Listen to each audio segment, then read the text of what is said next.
বিটিআৰৰ কাৰণে তথা আমাৰ ৩২ নং ভেৰগাঁও সমষ্টিৰ কাৰণেও যথেষ্ট শুভ সংবাদ বুলি আমি ক'ব লাগিব। বহুত বছৰ ধৰি নিজৰ জাতিৰ কাৰণে ছাত্ৰ সংগঠনত কাম কৰা, লগতে বিগত দিনত BPF থাকি ৰাজনৈতিক দলৰ বহুত চেক্ৰিফাইচ কৰা এজন দক্ষমান ল'ৰা, তেওঁৰ অজয় সিংগৰ ডাঙৰীয়া, তেখেতে আজি আমাৰ UPPL দলক আনুষ্ঠানিকভাৱে যোগদান কৰিছে। মই তেখেতক নতুন যি ৰাজনীতিক যাত্ৰা UPPLৰ যোগেদি তেখেতক মই প্ৰথমতে শুভেচ্ছা যাচিছোঁ আৰু তেখেতক মই ৱেলকাম যাচিছোঁ যে UPPL দলৰ যিটো নীতি আদৰ্শ, আমাৰ বিটিআৰ প্ৰধান শ্ৰীযুত প্ৰমোদ বড়ো ডাঙৰীয়াৰ যি নীতি আদৰ্শ, বিটিআৰ অঞ্চলত বসবাস কৰা 26টা জনগোষ্ঠীৰ যি আশা আকাংক্ষা, যিসকল সমস্যাবিলাক লৈ পেলাই আমি এটা ভিজন ডকুমেণ্টছ তৈয়াৰ কৰিছিলোঁ, এই গোটেইখিনি কথা তেওঁ বুজি পাইছে, আমাৰ অজয় সিং ডাঙৰীয়া বুজি পাই পেলাই এই ভিজন ডকুমেণ্ট লগতে চৰকাৰৰ কিছু কাম নীতি, এইখিনিৰ দ্বাৰা নিজৰ জাতি আৰু অঞ্চলটো আগুৱাই নিয়াৰ এটা পন্থা হিচাপে তেওঁ ল'ব বিচাৰিছে। মই তাৰ কাৰণে তেখেতক ধন্যবাদ যাচিছোঁ আৰু আদৰি লৈছোঁ আৰু তেখেতক পূৰ্ণভাৱে আমাৰ বিটিআৰ অঞ্চলত কাম কৰিবৰ কাৰণে স্কোপ দিয়া হ'ব আৰু স্পেচ দিয়া হ'ব আৰু আমাৰ ৩২ নং ভেৰগাঁও সমষ্টিত স্পেচিয়েলি তেওঁ যাতে আমাৰ দলক আগুৱাই লৈ যোৱাত নিজৰ জাতিটোৰ যিখিনি সমস্যাবিলাক আছিলে, সেই সমস্যাবিলাক যাতে খোলাখুলিকৈ ৰাইজৰ লগত কথা পাতি সমাধান কৰি লোৱাৰ যাতে সুযোগটো লয়, মই তেখেতক আহ্বান কৰিছোঁ। আৰু আগন্তুক দিনত আমি বিশেষকৈ আমাৰ পিছপৰা এইটো সমষ্টি, সেই পিছপৰা সমষ্টিৰ বিভিন্ন জাতি জনগোষ্ঠীৰ যিখিনি সমস্যা আছে, অভাৱ অভিযোগবিলাক আছে, সেইটো আমি আলোচনা কৰি পেলাই ধুনীয়াকৈ এটা এটাকৈ আমি সমাধান কৰাৰ কাৰণে আগবাঢ়ি যাম। আমাৰ UPPL দলৰ 100% জিকিব, কোনো সন্দেহ নাই। ইয়াত বেলেগে আৰু কোনো তালি বালি কৰি একো লাভ নাই। এনে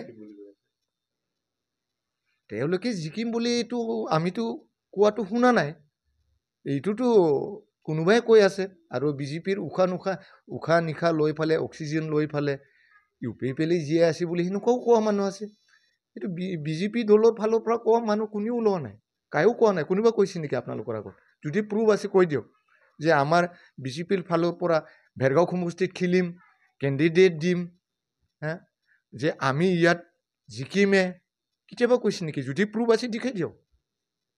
নাই, সেইটো কোনে কৈছে? এই যে আমাক খেলি মেলি লুকাব খোজা থাৰ্ড পাৰ্চন মানুহবিলাকহে সেইবিলাক বজাই আছে। গতিকে ইয়াৰ কাৰণে আমাৰ UPPL দলৰ কৰ্মীবিলাকে হওক, আমাৰ এই অঞ্চলৰ ৰাইজেই হওক, ইয়াত কোনো উগুল থুগুল হ'বৰ কাৰণে কোনো দৰকাৰ নাই। আমি 100% কৈছোঁ, অহা 2025তো আমাৰ প্ৰমোদ বড়ো ছাৰৰ নেতৃত্বত 100% চৰকাৰ হ'ব আৰু হ'বই। ইয়াত কোনো সন্দেহ নাই, এইটো মই গেৰাণ্টি দি কৈছোঁ। ইয়াত আৰু বেলেগে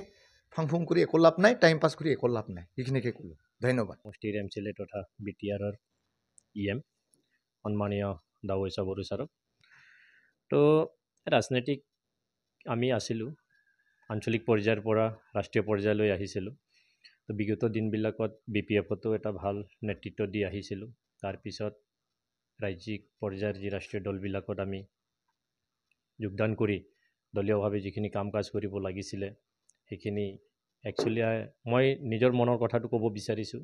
যে আমি কোনো ধৰণৰ এটা মৰ্যাদা পোৱা নাছিলোঁ। জাষ্ট ফৰ তেওঁলোকে আমাক ব্যৱহাৰে কৰিছিলে আৰু সেইটোৱে অনুভৱ কৰি ফালে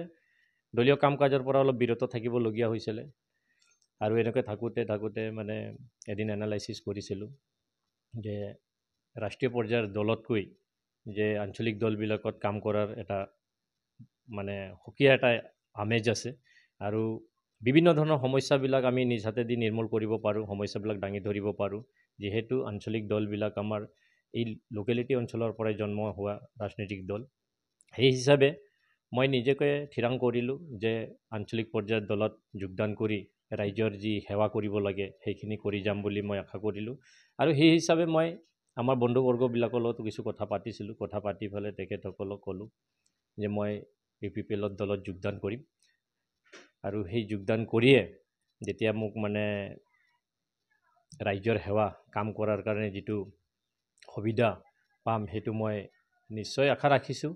আৰু ৰাইজৰ সেৱা কৰি যাম যিহেতু বিগত দিনবিলাকত আমি ৰাজনীতিকত কাম কৰি অহা মানুহ গতিকে ৰাজনীতিক এটা আমাৰো হল্ট এটা আছে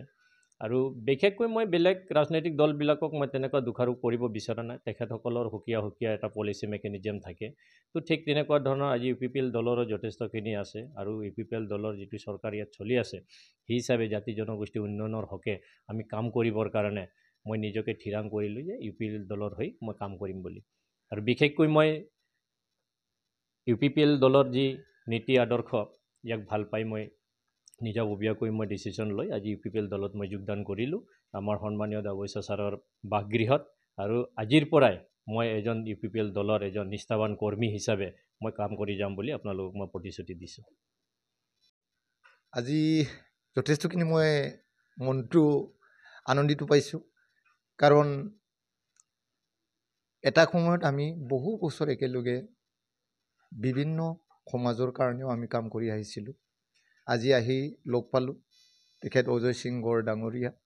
তেখেতে বহু বছৰ নিজৰ জাতীয় সংগঠন তথা ছাত্ৰ সংগঠনত তেখেতে নেতৃত্ব দি আহিছিলে আৰু তাৰপিছত এটা পদ তেখেতে বাছি লৈছিলে এটা সময়ত যেতিয়া BTC চুক্তি হৈছিলে তাৰপিছত BPF জন্ম হ'ল আমি BPF জন্মলগ্নৰ পৰাই এটা সময়ত সকলোৱে BPFত থাকি পালে কাম কৰিছিলে সেইমতে তেখেতো কাম কৰিছিলে আৰু মই যোৱা 2020 চনত 27 জানুৱাৰীত যিটো BTR শান্তি চুক্তি হ'ল সেইটো টাইমতে মই